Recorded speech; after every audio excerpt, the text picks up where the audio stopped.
Moi j'ai choisi Jacques le Petit Lézard Géant de Libon, qui est une série qui actuellement en est à son 3e tome.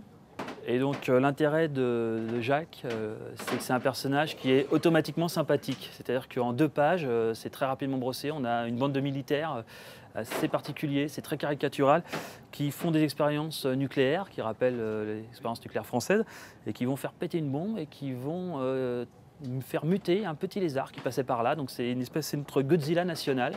Et l'intérêt de Jacques, c'est que lui, il va d'un seul coup accéder à l'humanité, c'est-à-dire qu'il va se mettre à penser, et ça ne va pas trop lui poser de problème, ça va plus poser des problèmes à la population locale, parce qu'il est près d'un petit village. Le seul but de Jacques, c'est de se faire des nouveaux amis, c'est de découvrir le monde et de manger aussi. C'est une priorité aussi, c'est que très rapidement, ça ouvre l'appétit de devenir un petit lézard géant. Donc l'humour de Libon c'est quasiment indéfinissable, c'est-à-dire qu'il faut le lire pour comprendre pourquoi c'est drôle.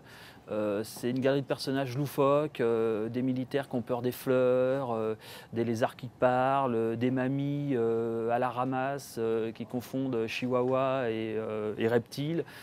C'est toute une galerie très burlesque, c'est l'humanité en raccourci. Ça reste de la BD jeunesse, c'est ça sa force, et en même temps les adultes peuvent le lire parce qu'effectivement on se moque gentiment d'eux, mais on se moque certainement. Voilà. Avec un humour, je vous dis, qui est... on n'est même plus dans le second degré, 3e degré. Donc, pour résumer, je dirais que l'humour Libon, c'est l'humour d'une autre dimension, et c'est très rafraîchissant.